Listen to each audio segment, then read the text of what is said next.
Woo, baby, welcome back to another Stocks to Buy episode, a live stream. Life is short. We're going to enjoy this evening by taking you through the insanity of the clown market. Of course, I'm talking about the YouTubers, and I am no exception. After 10 years in the entertainment industry, I can tell you exactly what all these clowns are doing, and we're going to be getting into so many just fun little hit pieces. We'll talk about me, Kevin, a little bit about PPC and some other YouTubers. We're going to get into stock earnings this week. Pretty wild earnings week when it came to all the big tech companies. Probably a lot better than most of us were even anticipating.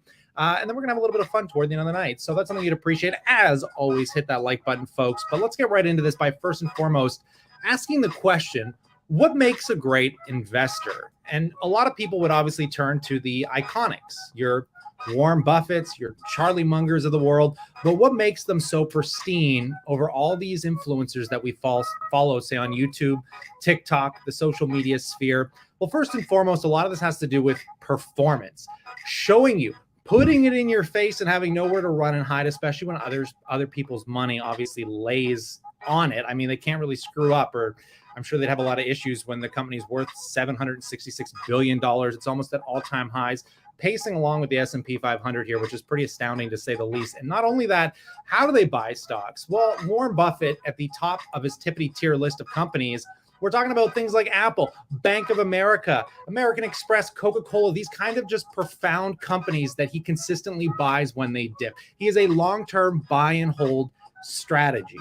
I'm sure you've heard this time and time again, but how many of you actually follow this? Because I'm not even that great at it. Staying in the market is probably the hardest thing to do, and especially having the courage to buy the dips when, like, even Warren Buffett was buying Apple, and I thought Apple would have went a heck of a lot lower by that point. But what about Ray Dalio? I mean, here's another really astute investor when we're talking about, obviously, his really famous videos and books that have recently come out. When we're talking about the New World Order, this guy doesn't really manage a publicly traded portfolio, but he does, however, obviously share the holdings. They do regular updates, and this guy kind of takes a different direction a little bit. He's got some emerging market funds, the S&P 500, and then foundationally stable companies that he mildly kind of gets in and out of, just moves the positions around slightly. But we're talking about foundational companies like obviously Procter & Gamble, Johnson & Johnson, Pepsi, Coca-Cola. He's even got more S&P 500 in here. McDonald's, we'll talk about some of McDonald's earnings because there's some really interesting factoids when we're talking about the future of AI and digitalizing everything. McDonald's is definitely seeing a big uptick in that aspect of their business. Costco,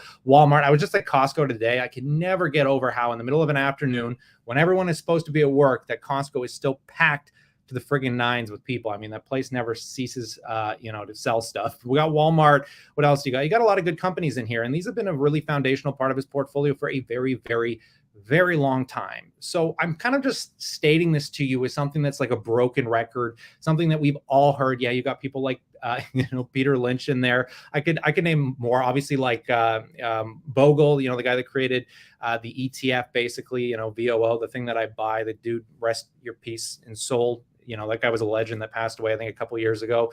But nonetheless, I'm bringing these up because it's just this foundational thought of, buying great companies that have a long track record, making them the vast majority of your portfolio. And heck, all of these guys speculate with other aspects of their portfolio. We've seen Buffett trade around a lot of companies through the pandemic, but those aren't the companies that make up the vast majority of his portfolio, right? So I just want to take that into perspective as we take a look at this really wonderful video on me, Kevin, that came out. We've seen a few of these. This is from Cooper Academy, but I'm going to play you just the highlight of this because, my God, this just slams the crap out of me, Kevin, and I'm sure you've seen some of this week, but I loved it. Hopefully you guys can hear it. I got the audio turned up. Showed the public his entire portfolio. What I'm going to do is look at his portfolio, get his biggest, highest conviction positions, the stocks that he's most bullish on, and we will see how they have performed. Any positions in green or blue are his big positions, and any in yellow or red are his small ones.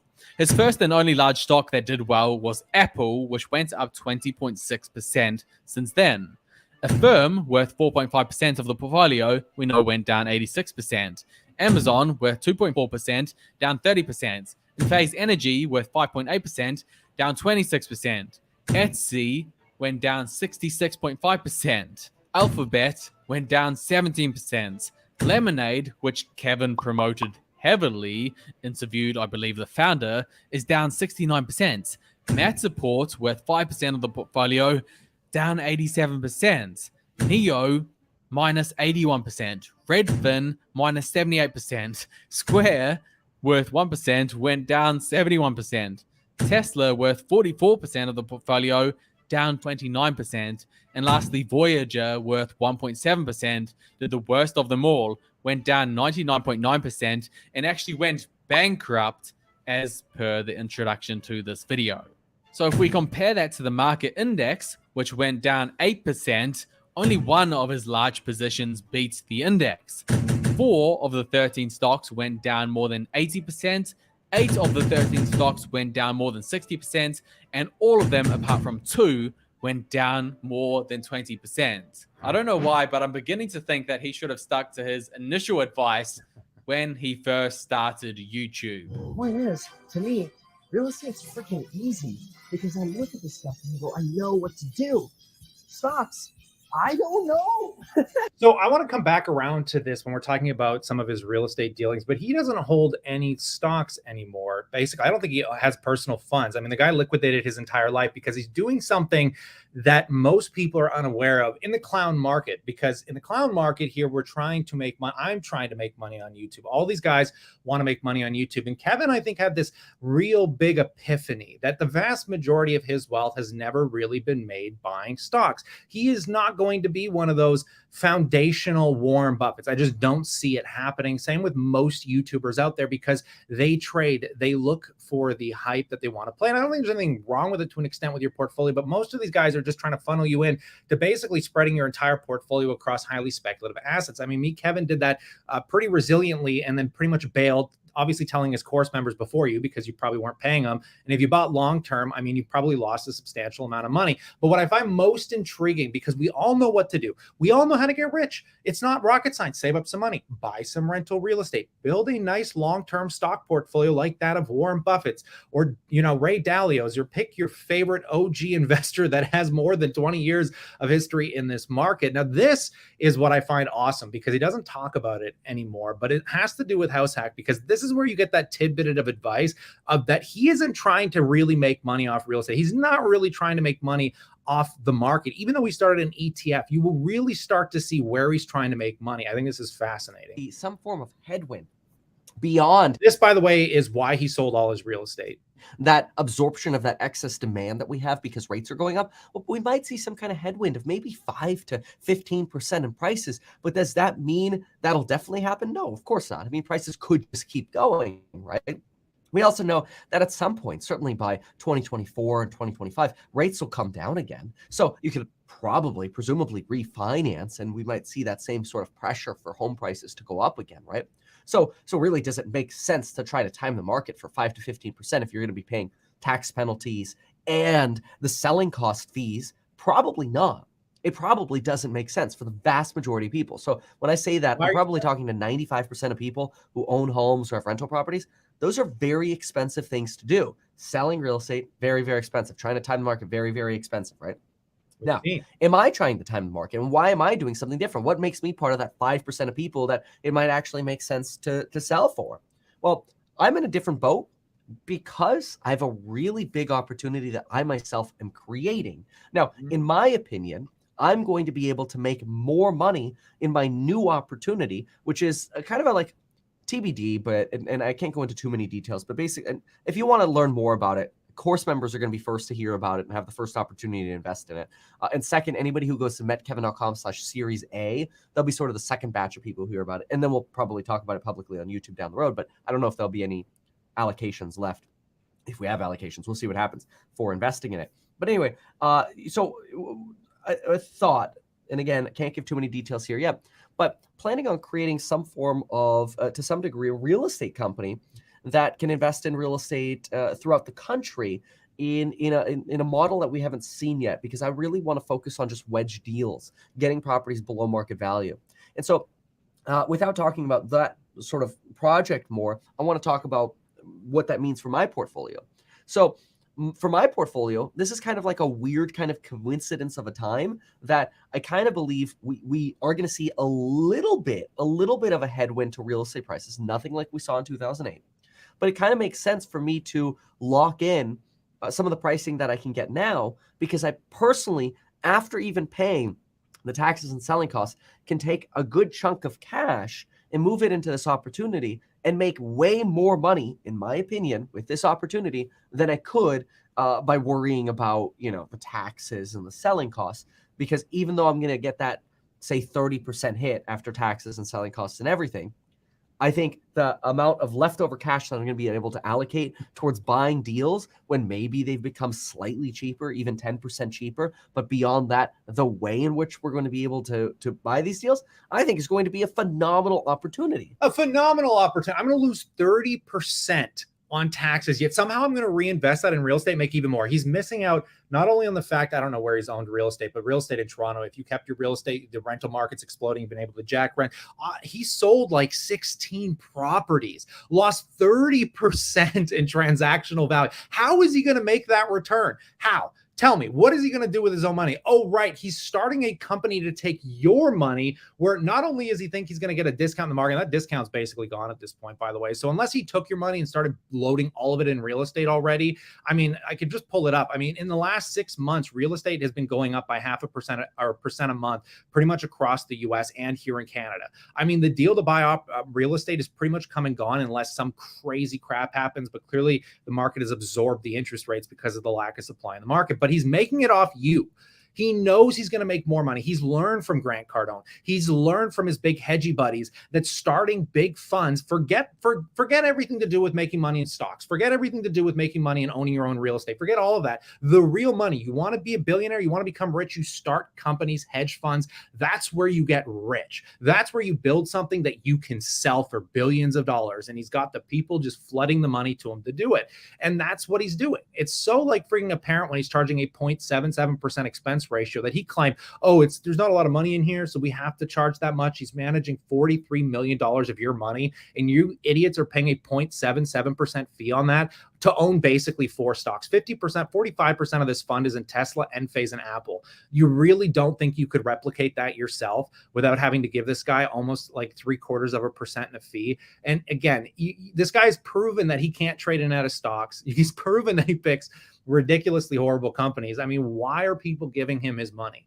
Like, the guy is literally trying something more speculative and new in the real estate market that he thinks is like, it's never been done. It's genius. Wedge deals. We're going to use programs. I'm going to buy a private jet from all that YouTube money that you guys gave me to go across the states. Why would you go across the states to buy real estate? Isn't the rule always buy where you know? The guy doesn't know the whole US. Is this guy some genius? Is this guy some brilliant mastermind? I don't think so. So I feel bad for anyone that's flooded money into House Hack, where he probably hasn't even bought any real estate yet, when he should probably be buying triple net lease deals. With that kind of capital, you want to buy like Ben Malla type assets. You want to buy huge like Home Depot warehousing space that are triple net, so you don't have to deal with the tenants or the property as much. They maintain it for you. I don't know about hotels, but mass apartment buildings, that's, Grant Cardone style, like massive multifamily. This guy's like going across the US to buy like one home at a time.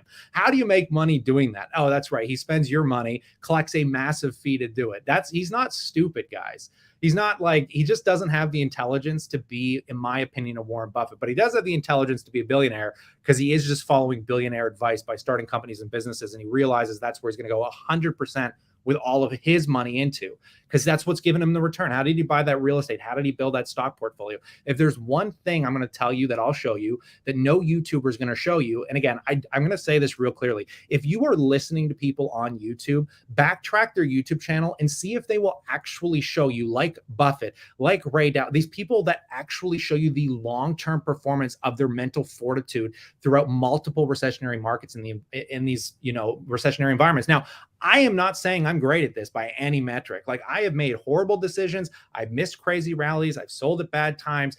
I am not a genius, but what I am is 100% freaking transparent. And I've always stated to find long-term assets and just try and mitigate the higher risk aspects of your investment. Because if the higher risk works out, you'll make lots of money. You don't need to make high risk investments 10 or 20% of your entire portfolio. Though, again, I did that earlier on in my investing career. It's hard to give financial advice, so I just try my best not to give it and just show you guys kind of what I've done, obviously the best of my ability, which isn't perfect. I'm a clown. I just ramble here on YouTube. That's what these guys do. That's what I do. It's the entertainment entertainment industry. This is like Jim Cramer, the inverse Cramer effect. I think somebody ran a YouTube study showing that if you just do the opposite of what financial YouTubers do, you do well, because they only talk about hype when it's hype and they only talk about negativity when it's negative. Then they kind of just manipulate you. So you got to have a real good bullhead for this kind of stuff, right? You got to have that thick skin. But look at this. So this is my longest standing account since inception. I held a lot of speculative investments, so I have not seen the recovery that the rest of the market has had, but I'm up 282% on this account versus the S&P 500 that's only up 122% since 2014. Not bad, not great. We've also got my TFSA here. This TFSA is up 143% against the S&P in the same time period. It's only up 31%. You know, not bad. I wouldn't say it's great, but it's definitely not bad.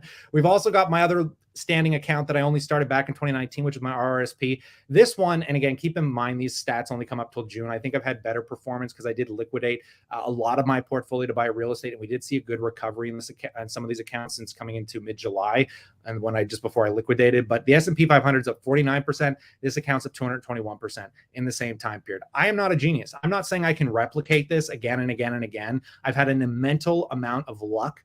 You're just a crazy amount of luck in a market where it's almost impossible to lose money for the last decade if you just stayed in. And it still seems to be that way. If you just stayed in the market, it seems almost ludicrous to lose. I keep listening to people like Peter Schiff. This guy is bearish when the market's bearish when the market's bullish. And if you go look at his funds, we were joking about this in my chat groups today. I mean, what is EuroPac? I think it's Euro Pacific Growth Fund. This is Peter Schiff's fund. I mean, can I find it here? I think it's this one. Can I find the stock chart for it though? Is it this one? AEPGX? AEPGX. I'm trying to figure out if I can find it. Yeah, this one right here. Look at this. Look at what a joke this is. This is a guy that touts, like, since 2008, he's been against the market. At the peak of 2007, his portfolio from capital gain standpoint is pretty much flat.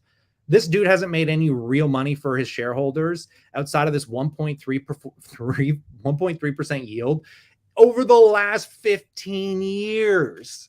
This is just like, this is again why most of these guys are complete and utter clowns, and they've been in the market forever. That's what just kills me inside. Like, they know the fundamental truth that works. They know, they've seen it. We've seen it for 30, 40, damn near 70 years with people like Warren Buffett. Yet these guys still tout that they know better.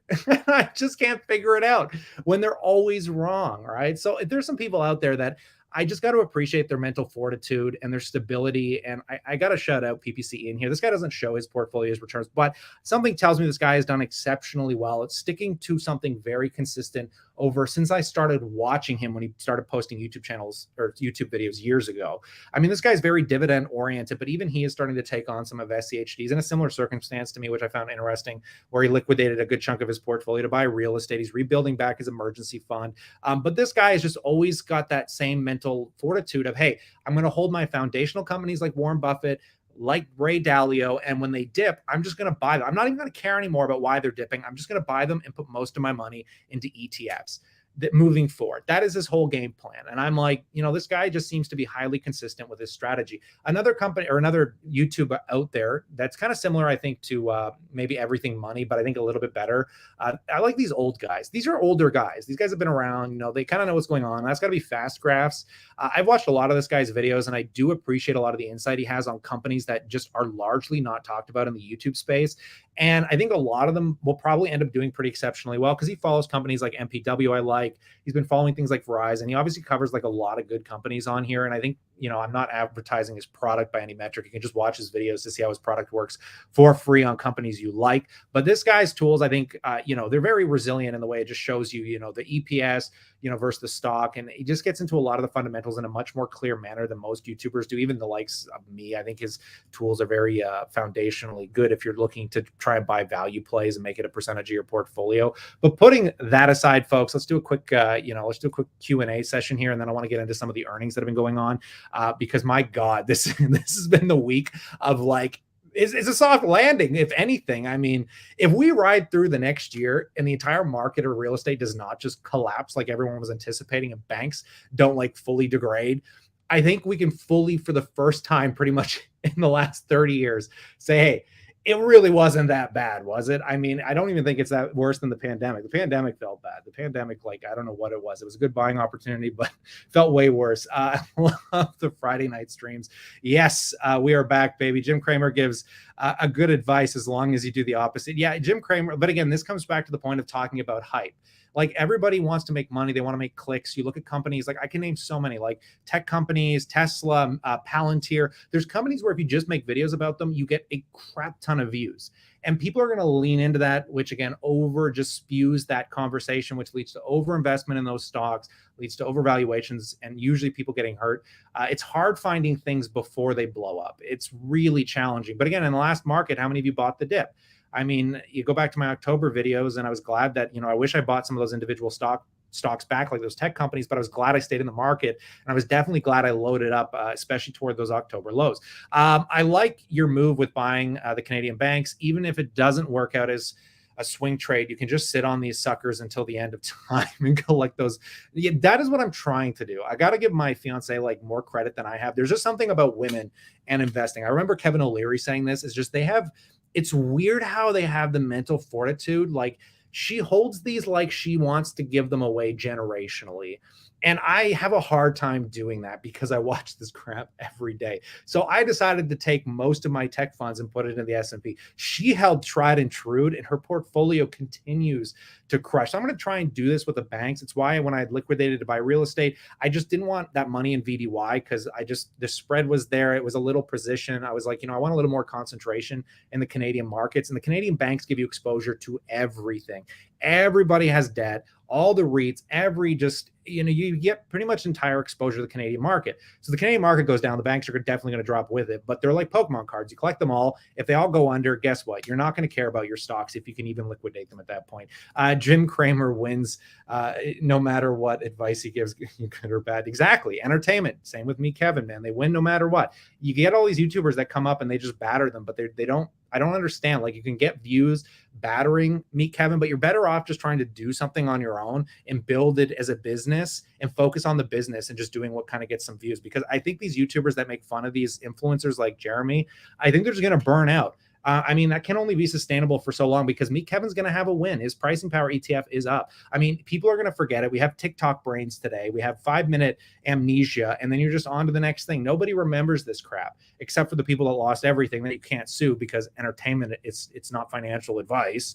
So it's just, you just got to make your money where you can make it and try not to be too immorally unjust about it. I don't want to come on here and lose people tons of money. I'd feel horrible about it, right? But I also want to try and find a way to make this sustainable and make money. 5 million a year. Fool and his money are soon parted. Yeah, I'm trying not to be that fool because I just watched Dave Ramsey even say, Dave Ramsey was just going on about how like the people, when they get into their own broke, he likes mutual funds, not for the reason that, they have high expense ratios in this. He likes mutual funds because it takes the control out of your hands because most people just don't have the fortitude to not trade. If they have that click of a button with ETFs at their hands, and he has nothing against ETFs, he just says, hey, if you can comfortably buy them and hold them, great. There's nothing wrong with them. But the problem is most people can't do that. And you'll miss the days in the market where it matters most. And I think a lot of people have. Unfortunately, can you please make a detailed video on HYLD and HMAX? Are they safe? Is it worth it? I'll do a video on those because everyone asks. I don't personally buy them. They couldn't be a proponent of a portfolio, but I'll explain why down the road. But nonetheless, same with Kevin O'Leary to do the opposite. I miss old Kevin O'Leary, like his grandmother used to say, you buy great companies that at least pay a little bit of a yield, so that way you get paid while you wait for return. He's gone long from those days, right? But nonetheless, let's get into some earnings here, folks. We'll kick it off with first and foremost, Meta's been a hot topic. And then we've got to talk about McDonald's too. McDonald's is just one of my favorite companies to show the ever aspiring future of technology. But Meta came out with probably one of the biggest surprises than most were expecting. And it's been able to rally against things like Tesla and Microsoft that probably got overbought because Meta advertising plays take the most, suppression in their stock price because people think people are going to dump on advertising. Clearly, that wasn't the case.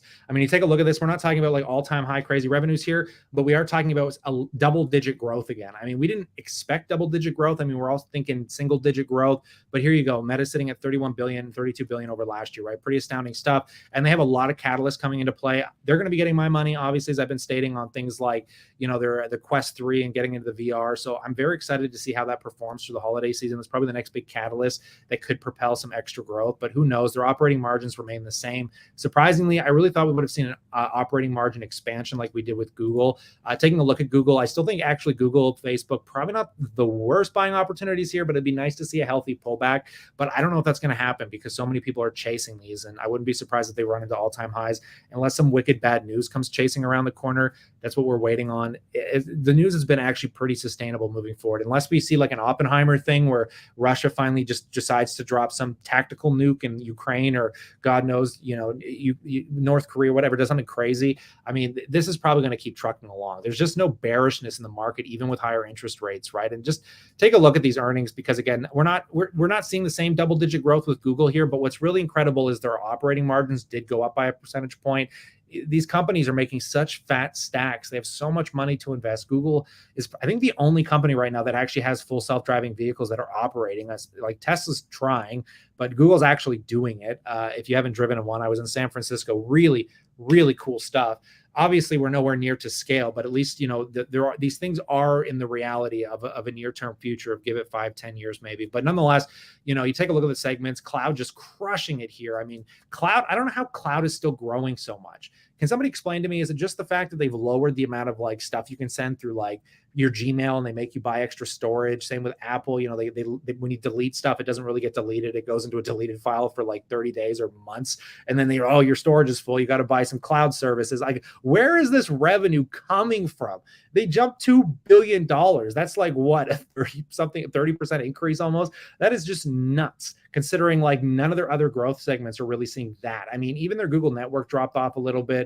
YouTube ads is still going up. YouTube is like the king of kings when it comes to like AI. The amount of data that Google has access to because we keep uploading videos, that's where the money's at, baby. You want to talk about future of AI and all that stuff, you really want to pay attention to Google, man. I think it's going to be neat to see what they do. But I really want to get into, when we're talking about AI, I think the real plays in these companies has got to be these consumer, staples, discretionaries, things that like we just monotonously take for granted at this point.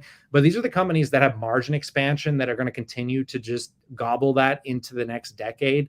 And McDonald's has always been like my primary example of this, not only because the stock is just one that I can't get over the growth of, and congrats Ray Dalio for holding this so resiliently. But the thing that's so impressive about this, and I got to read through this because what you want to see is the digital system worldwide sales. So the way they started getting rid of I worked at McDonald's for 2 years. When I worked there was like 6-7 people, maybe even like, depending on what city you were in, there's probably like a dozen of them on the front counter, just taking orders and just running basic crap. And now you take a look in our top 6 markets, there were over 8 billion for the quarter, representing nearly 40% of their system-wide sales. Almost, how crazy that is? 40%, man, is just going to the digital system-wide sales. Like, they're all just sitting there and either ordering them on the app or they're just ordering it on a kiosk. Now, I've gone into McDonald's and there's always like 2 staff at the front now. It's just, that's the way it's going. Now, wait till they start making it so the fries automate into their boxes, and you wait till they start flipping burgers. There do not need to be employees at McDonald's. Everybody knows this. I mean, you do not need someone. I work there. It's all an assembly line. Why do you need someone? A very basic robot, which I'm surprised they haven't started it. I imagine they're like Apple. They have some like test facility that no one knows about. And there's just like one of those like car, robot things that you see like Tesla factories or like Ford, that's just flipping burgers and like moving them over onto like the tray where they're just spitting out all your condiments. I can really see that coming. I just, they're thinking about it. They just got to be, right? And I'm really surprised. I didn't listen to the earnings call. Did any of you catch Microsoft? Because I would have really loved to hear. I know they mentioned AI like 10 gajillion times, but with ChatGPT, I'm really curious to see exactly how that's been, just resonating with everybody, and just, considering they took over that relatively quickly. And Microsoft has just been petering back toward its all-time high, holding pretty much flat there. But nonetheless, just taking a look, guys, cloud is really the primary driving factor. But nonetheless, revenue's back up 8%. If you talk about the constant currency difference, you're talking about 10%. These companies are, more aligned in guidance, but I think some of them are a lot higher than most people were anticipating. And if we scroll down again, I always just find it most impressive here. If we can find it. Did I find it down here? Yeah, you look at a zero, right? Their cloud services did 27%, very similar to Google. Why? How are they doing this? It's nuts. All the cloud services, cloud revenue was up a whopping 23%. So, I mean, clearly the digitalization of life is still a highly profitable business in an interest rate environment where we should be crashing miserably in a recession like everybody's been so enticed to see, and it just hasn't happened, right? So nonetheless, What's coming up next week? Oh my God, it's going to be very exciting, because if these earnings had anything to do with like future expectations, I would just be piling money if you're a speculator, because you've got 1 week to pick up some companies if the market stays the way it's going. And there is a lot coming up. I mean, we haven't even seen Shopify yet. PayPal's been highly anticipated after how good banks have done in the financial sector, which, by the way, the financial sector, and talking about the Canadian banks, have still been outperforming tech over the last month, which is pretty astounding. That was a fun video to make. I just love when these guys come on, and Steve Eisman, and again, they start touting that they're just like, oh, guys, guess what? Banks are dumb. Don't buy banks. Who would buy? They're stupid. They're not important. And then they just outperform the rest of the market since they open their mouths. Just ridiculous. But I don't think you're going to do wrong. I'm not speculating on anything. I'm still buying and holding here and not doing too much until my real estate deal's done and dealt with. But Amazon, I think Amazon will be a good, insightful one, because again, just taking a look at consumer product sales, Shopify has been doing pretty well from margin, expansion from laying off. I think that's going to continue. So I wouldn't be surprised if Shopify just does well from the fact that they've just laid off so many people. They've got rid of, I think they completely lauded off the whole idea of getting into warehousing. Like, they really got down to the fundamentals of their business. Again, when you come to the other side of a moment like this, guys, these companies are going to be better and stronger than ever, which will help propel that new bull market when things start to nominalize probably next year. I would hope, speculating on that, I'd hope. Apple, I don't know what Apple's going to do. I'm very excited to see Apple, that has been running so aggressively. Maybe it pulls a Tesla or Microsoft, where it just doesn't do much because it's so overbought. Airbnb, a lot of people have been hating on Airbnb. We got the oil giants like Enbridge posting some pipelines. Fubo, I think Fubo is another favorite of Jeremy from Financial there. Moderna, some of the healthcare. If you want to check out gambling, the gambling stocks have been crushing it too, I think, with DraftKings. There's going to be a lot of fun stuff. Altria Group too. I haven't kept up on the cigarette companies lately, but I'd love to know what you guys think about it. But my God, how deep are we into this? 31 minutes. Congrats, guys. We made it through the vast majority of the entertainment hour. Nonetheless, I thought McDonald's did open one store without employees, if I'm not mistaken. Yeah, I haven't looked into it, but that should be a bigger headline, because everyone just wants to focus on Tesla and these companies that, that obviously, like, primordially just shove this crap down your throat, and every YouTuber under the sun does as well. But I think it's these companies that people underappreciate a little bit, that we just take, again, for granted. Your Starbucks, your McDonald's, those are the companies that have the real opportunity for incredible margin expansion, that if you can catch them on a dip, I mean, I just don't see how you're going to do wrong with them, again, foundationally, if you wanted them as part of your portfolio. Google is the best bargain out there from the bench. Again, my fiance can tout that I think she's more stable than I am, because I think she bought Google in the 90s. She wanted to buy more, but I don't think we got around to it. But I should just let her buy her own stocks. We talk about it, argue a little bit. She just does what she does, and it works out better than anything I'm doing. So again, I gotta get her on for a video. If I can convince her to do a relationship financial advice stuff, I'd be very intriguing to sit on a couch like some of these YouTubers I watch and just have a little bit of a batter fest back and forth on just how we manage things. She's brilliant. We got to get married here sooner rather than later. The only problem is shopping, man. We're buying all this stuff for this new property, and it's like she's great, but she likes to obviously make sure everything's perfect with what she's buying, and I just want to get it done. I'm like, here's the plates, let's get the plates. Well, what about these plates? Look at those plates. There's other plates out there too. Let's take our time. There's no rush. And meanwhile, I just want to rip it off like a band-aid. So I just like go in with that intent. I think guys just go in and they know what they want, they get it, they leave. Women like to just kind of peruse around a little bit and make sure they're comfortable with what they're getting, because you're kind of stuck with it for a very long period of time. But nonetheless, what else we got in here, guys? What else have you guys been up to? Because I'm going to kick off maybe a little bit later tonight, let some other live streamers come back and take over, because there's so much going on in the YouTube sphere. Buy my course, baby. I don't have a course, but I know you're talking about me, Kevin, but you can always support on Patreon if you want to join some of the chat groups and some more private content. You don't have to. You can always come back here for free, though. I don't have coupon codes. I gave up on coupon codes. I need to really get my courses together. I don't know what I can teach that even be relevant at this point. That's the problem. It's like everything that's good that you can learn is already on there for free. You don't have to do anything special anymore. So I don't get buy my course. Like, how is real estate, with me, Kevin, with real estate, I think he might be able to teach you something, but at this point, I think he's long gone on teaching anything relevant, because he's just so far out left field. Like, let's go buy something with a jet across the country where I've never been before. Let me just go find people that can give me advice. And maybe, I just don't know how you take that information while you're running a YouTube channel full time. I'm so excited to see how he implodes. I can just see it. Or he's going to become a billionaire. One of the two. One of the two. Anyways, folks, I'm going to try and put some more content like this together for you. If it's something that you enjoyed, just let me know down in that comment section below. I don't want to bleed on because we got through so much tonight. But I'm going to got a lot of cool, interesting things coming up over the next week. Next week I will probably fixate a little bit more on REITs. We'll talk about some real estate stats because we'll hopefully by next Friday probably be in the place. So maybe I can show you like a little walk around of the Toronto real estate we bought, which should be very intriguing nonetheless, because it's the first time I've ever done it. And I don't like it. I hate it. Thanks for the live chat. No, thank you, Phil B. Other than that, I really appreciate you all coming out. So stay cool, stay awesome. This is the fastest 34 minutes on YouTube, but life is short, baby. So let's keep it entertaining and let's have some fun. Stay cool, stay awesome, folks. I'll catch you in the next one. Peace.